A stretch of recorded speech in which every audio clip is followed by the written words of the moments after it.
the remainder of these mats he has to sort of get him just that bit closer to Tayson. Not much time left though, so now he's gonna hit a shot. So try to create some space, create some distance, give Tayson some time, or Thomas, sorry, some time to get in and involved in this one. Are they running away now? Oh my goodness. Yeah, that's the difference. That's the difference right there. One big shot is enough to back him off. One big shot from Tayson changes the entire dynamic of how that exchange played out. Respect, you gotta respect it. Love to see those smart disengages coming out of EU here, though. On the other side, Hen and Chapix fighting outside the stronghold here. They're gonna make quick work of the duo that was there. Ari's gonna fall now. Nif's up above with Muster. Here's these shots going in. Sniper shots come in from the distance though onto Nif. So okay, there's a team watching back there. Everyone's got to be on there, showing the mechanics and how being so skilled, so quick with the edits can get you out of situations that otherwise shouldn't have happened. And now Savage is healthy enough to fight back. And there, Benji jumps in onto Leo. He finds Leo. Will he find 4ZR? Here comes Savage to back him up.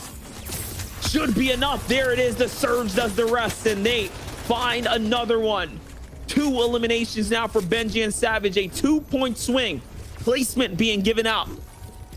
They're up in top 5. They overtake Kinzel and Wakey. Just sort of positioning themselves on those outer zones, right? We see an obsession nowadays in competitive Fortnite with getting center zone, right? Being center third, center fourth. Benji and Savage showing that you can find success playing on those outer edges. Flozen and Dresser now, they're gonna look to rotate their way in.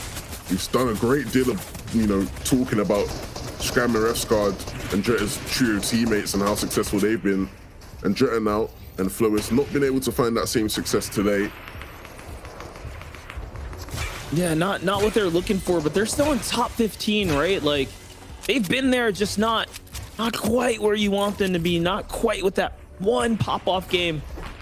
And actually, I'm surprised Flois even gets away with his life here, considering how aggressive Thomas and Tayson have been playing so far. They knew he was a solo. They saw him pinned down. I can only assume that they didn't have the big bulk of medium bullets to actually put the endless pressure down here. And no, doesn't reflect, so they're somewhat milling on the ammunition count. It all makes sense there. Great AR, not the heavy pressure tools that you're really looking for, and considering that they have this half and half out, it could happen here. Sniper shot comes in, Thomas goes down. In the meantime, Kezix finds one in the feed, and it's Cubix who's on the other side here, and they're pushing in. They're actually banging on the door. They're going to be able to open up, and it looks like Tayson will have to leave or be left behind.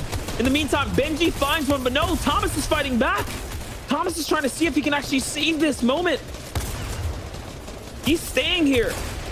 And no, he gets punished now. And that 80 tag there is going to signal another opportunity, another green light for everyone to start firing in. Michael and Pink see the fight breaking out as well, and they try to get a piece of it.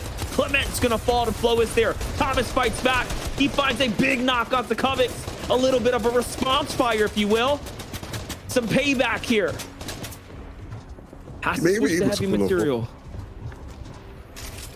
You may be able to pull off the 2v1 here. Obviously, does a significant deal of damage there to Cubix. Gives him the space, right, to get away for a second, but so many shots coming in. An uncharacteristic mistake there from Tayson, right?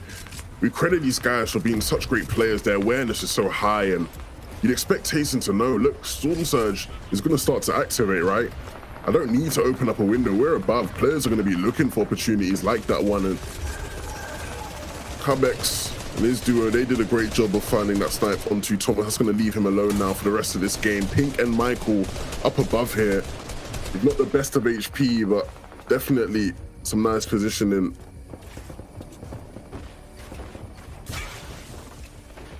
Yeah, looks like Pink and Michael barely survived the surge warnings there. Savage and Benji hopping on another one. It's Aqua, it's Stompy who's gonna fall. And every time Savage and Benji contest a big team like this, you have to wonder, who is the best of the best in EU? Who truly holds the crown here on this region? There's too many names. There's too many players on the scene. But Savage and Benji Fishy once again are leading the pace here for eliminations coming into the mid game. They just hold so much. And when they go big, they go massive. A 6 elim round already means 30 points moving into their direction. They're now in 4th here, effectively playing against ForZR and Leo for 3rd, who's in striking distance. They're only a couple elims away from there. Yeah, the positioning these guys hold right now is so strong. Thomas goes down. That's going to be huge. No Riley and Vidil down earlier. Thomas and Tayson down now relatively early. Not enough to get any significant placement points. But you see here, Chapix and Hen, they want the high ground this game. Savage and Benji held it for a second. But now Chapix and Hen swooping in. Edison wants to get involved, but they'll quickly stop him from doing that. Chapix and Hen now priming themselves to be that team, right? To be the Noah Riley and Vidil of this lobby. We can definitely expect a similar sort of aggressive high ground style from these two. So if they're able to maintain it, this could be their chance to push their way into the standings. The number 1 and 2 team are down. They're out of the game. You know, they can't amass any more points. So this is going to be huge for anybody else that wants to get into the mix at the halfway point of the tourney. That's right. Keep an eye out on ForZR. Keep an eye out on Leo if you see him out there. Snagged in Steelix if you see him out there. Those are all the players. And then obviously Benji and Savage, who have now managed to put themselves in that conversation, keep themselves in the conversation. Here it is though. Chapix looking around here. TT Peach trying to play for high ground. This is the 2nd game in a row now. Peach and Waffler are trying to come on up. They finally get held down. And it seems like the story is writing itself. Hen and Chapix will remain kings of height. Cammy goes down on the rotate here. Virox and Mexi still in the game right now. With these top spots down, with 1st and 2nd down and out of this game, that means the landscape will change. It will become even closer coming in to the final 4 games.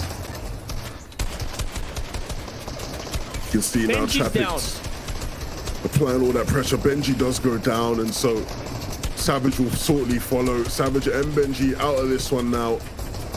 This is really setting up though to be all about Chapix and Hen. You can see the way they're controlling the height. They're able to just use their wood, you know, they're not even focused on the hard mats. Nobody's really paying attention to height. They're applying so much pressure, so many players going down low. Verox picking up an elimination there as Mexi does go down. He's going to be left alone to fend off for himself. Flois also falling. Yeah, and this is where Rifler really has an opportunity now. It's up to Rifler to continue to jump up here. Saving and Leshy coming into this. Had 13th place, and they're going to take out Peach in the process. Leshy lands right on top of him, and Chapix puts the pressure in, denying all the loot away from Leshy. He gets the knock, but Chapix gets the finish, and there now. Hen has Leshy on the other side of the wall. Leshy does have to be careful here. Rifle still alive, stealing away points. So much going on here now, Monster.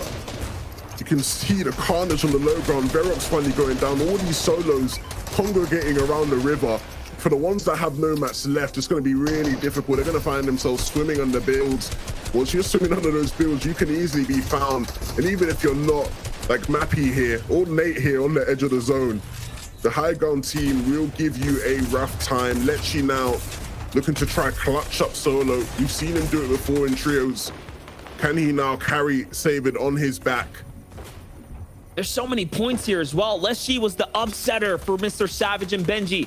It's Leshy who found Peach there as well. And now he might just find 7 Tor, and he does. Another 5-point swing, but it's even more so because the teams are falling now. And the final placement points are going to be given out here. Let's see if Hen and Chapix can close out strong. It should be their game to win now. It's a victory lap from up above. They put themselves back into the conversation so far with 8 eliminations, working their way off the high ground, pulling a mirror performance like Fadil, like Noah did in the previous round. And here's the final engagement. Here's the final find from Edison. The shot, the pre-fire comes out. It's not going to connect, but it's just a moment of opportunity here. It's only a couple more seconds before they hop down and they say, all right, let's close this game out. And instead, Edison makes it easy. He comes on up, and it's all over. Is first, second, and third on that map, also claiming the highest eliminations in first, second, and third. I love that. I like that the placements are not bringing in those elims. And you can see that I said it would be shaken up, but not quite. It looks like that the top two positions still holding fast for Tayson and Thomas. And of course,